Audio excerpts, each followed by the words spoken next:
C'est vrai que ça nous réconcilie avec le poisson cru, cette fraîcheur-là. La texture, la cuisson du poisson est merveilleuse. Juste en étant cru, on arrive à avoir une cuisson qui est phénoménale. Tout est taillé très finement, donc chacun vient apporter sa petite acidité particulière en fait aussi. Salut tout le monde, je m'appelle Juan Arbelaez. Aujourd'hui, on est à Basurto dans le 6e arrondissement et je vais faire goûter un ceviche à Laurent Mariotte pour la table des bons vivants. A tout de suite.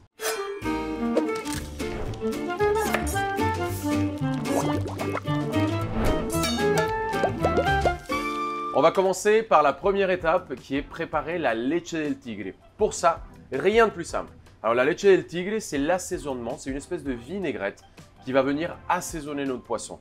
On peut le faire, alors la base, c'est oignon rouge, coriandre et citron vert. Nous, on va un peu la pimper, lui donner un peu plus de saveur, de goût, plus d'exotisme. Pour cela, rien de très compliqué. On va prendre la cuve d'un blender, d'un Thermomix, d'un n'importe quel mixeur fonctionne.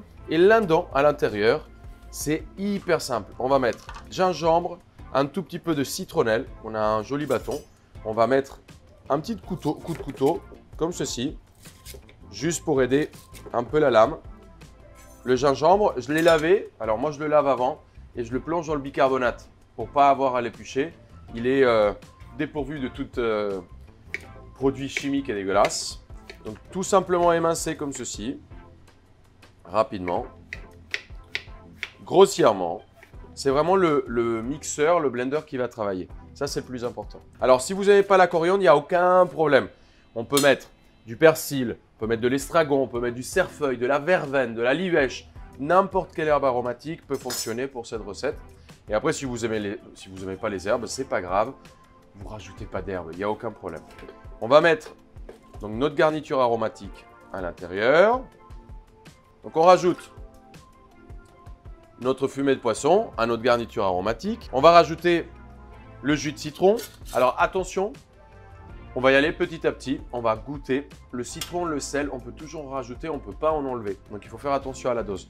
Je vais commencer par 5 cuillères à soupe. Voilà. Et une pour moi parce que c'est le matin.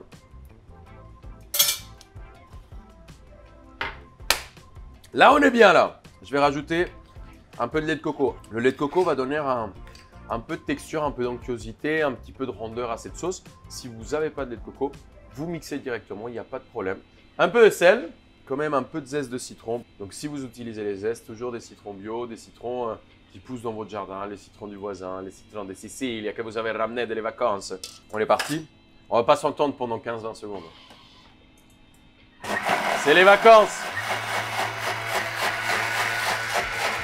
On va rajouter un petit peu de coriandre. Je veux que ça soit un peu plus vert. Je vais rajouter, ça c'est les petits piments d'El Padrone. C'est des piments qui ont le goût un peu du piment, mais qui ne sont pas piquants.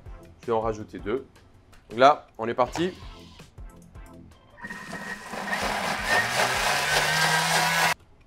Ah, magnifique. Vous voyez la différence de la couleur déjà? On passe au chinois. On va venir presser avec une petite louche, comme ça on récupère bien tout notre nectar. El nectar del sabor, del gusto, de la vida, de la pampa. Là, l'odeur, c'est incroyable. On a l'impression d'avoir une odeur un peu de le gazon qui vient d'être coupé hyper vert, quand l'huile d'olive vient d'être pressée. C'est assez incroyable. Notre sauce est prête. Je vais préparer maintenant ma garniture. Oignon rouge, coriandre, quelques segments d'agrumes. Tout le monde a déjà fait des segments d'agrumes? Ouais! Non! On va faire des segments d'agrumes, je vais vous montrer, c'est très simple. Alors, l'oignon rouge, tout simplement épluché. Par contre, pour la découper, je vais vous montrer une technique. Comment on va faire quelque chose qui est joli? On a envie d'avoir quelque chose de régulier. Donc pour ceci, je retourne. Ça s'appelle le pédoncule de l'oignon. Donc je vais venir le couper. Qu'est-ce qu'on fait avec ça? On ne le jette pas. Rien va à la poubelle. Ça, on le garde pour les bouillons, pour les fumées de poisson. On le récupère, on le met dedans et ça nous permet d'extraire tout le goût et les parfums pour ne pas les perdre. Pas de gâchis chez nous. On va venir derrière ouvrir légèrement les feuilles de l'oignon comme ceci, avec délicatesse. On va avoir quelque chose de régulier. Tu vois, on a tous nos petits quartiers. Ici, ils sont à peu près pareils. Vous voyez, ils ont la même forme. Ils ont une certaine régularité. Ça prend un peu plus de temps, mais quand on va dresser une jolie assiette, et bah il y a toute la différence qu'il a. Voilà. Donc, je finis mon petit oignon après cette astuce qui est pour moi, c'est gratuit, c'est cadeau. Pour les segments agrumes, on lui coupe la tête, on lui coupe le cucu, on le met à plat. Là, on va tout simplement suivre la circonférence de notre agrume, comme ceci. C'est très simple. Il suffit juste de suivre la forme de notre citron. Une fois qu'il est pelé à vif, on va se prendre un petit bol. Et là, vous voyez les petites rainures un peu blanches? Et bien tout simplement, on va venir suivre comme ceci. Et on va récupérer nos segments d'agrumes. Ça s'appelle des suprêmes d'agrumes, ça s'appelle des segments. Il y a plusieurs façons de l'appeler. C'est simple, efficace. La texture, quand on n'a pas le blanc du citron, le zeste, la texture, quand on croque dedans, c'est extrêmement fondant. Et ça, c'est très agréable. Ça, c'est très agréable. Je prends vraiment ma voix de téléphone rose. Et ça, c'est vraiment agréable.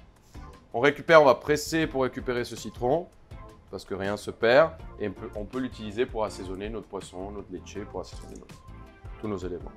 Le poisson. Quel poisson on peut utiliser? Tous les poissons. Tous les poissons peuvent marcher pour faire un ceviche. Alors, je vous conseille déjà éviter des poissons qui sont des élevages un peu intensifs.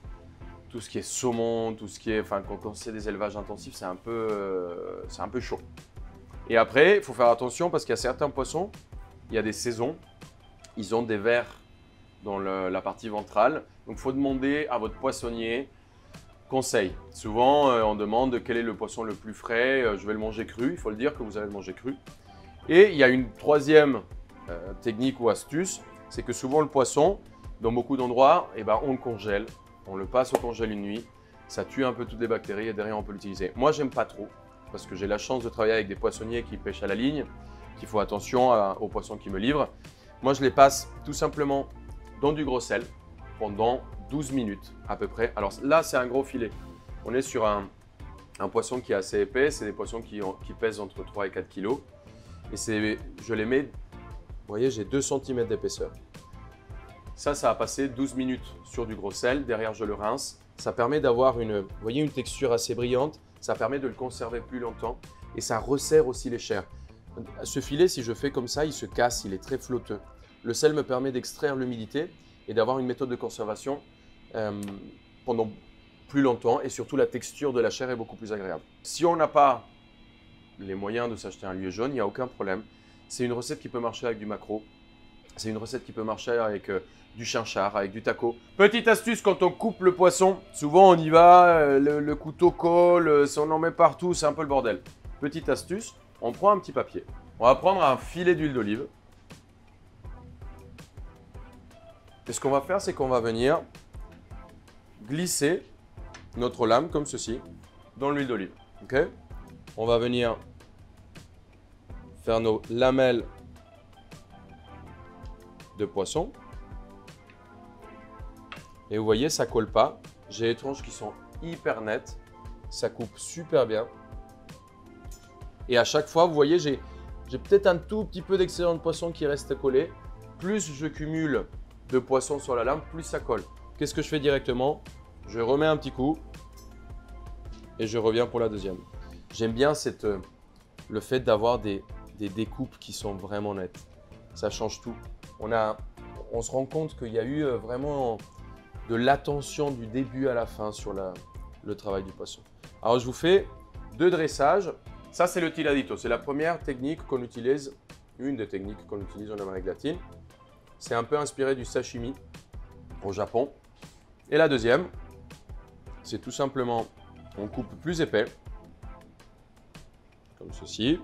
Là, ça ressemble plus à un tartare, ce qu'on connaît comme tartare en France. Je vais prendre mon petit tartare de poisson que je vais déjà assaisonner avec un petit peu de ma sauce. Là, on a des gros dés, donc ça va mettre un petit peu plus de temps à assaisonner. C'est pour ça que je fais un petit pré-assaisonnement, comme ceci. Je vais venir poser mon ceviche au milieu d'une petite assiette. Voilà, on a le contraste de ce vert qui est magnifique. quelques oignons. On va rajouter quelques petits pimientos del padrón. Quelques petits piments rouges. Quelques petites feuilles de coriandre bien fraîches pour rappeler que c'est à la coriandre. Si vous avez fait avec du persil, et ben vous mettez du persil. Si vous avez fait avec du cerfeuil, et ben vous rajoutez l'herbe que vous avez utilisée. J'ai un petit peu des piments d'Espelette et je vais rajouter un petit filet d'huile d'olive. Quelques petits agrumes comme ceci qui vont venir me réveiller un peu les papilles quand je vais tomber dessus. Impeccable. Alors là, pour ma version plus sashimi, je vais me faire des petits sashimi pareil que je vais venir poser à côté de mon poisson. Les piments. Petit pimiento del padrón. Comme ceci. Quelques feuilles de coriandre.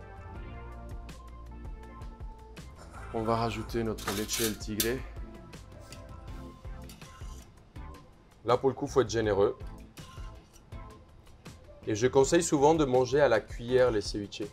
Parce que souvent, les gens, ils le prennent à la fourchette. Et le problème, c'est que 60% presque de la dégustation, c'est dans la sauce, quoi. C'est vraiment cette sauce qui fait la puissance de l'assiette. Notre huile d'olive qui va venir casser. Vous voyez, ça fait l'effet est hyper joli. Bon, j'espère que vous avez réussi la recette. Enfin, j'espère, non. Je suis sûr que vous avez réussi avec toutes les astuces. Et je vous souhaite un très bon appétit.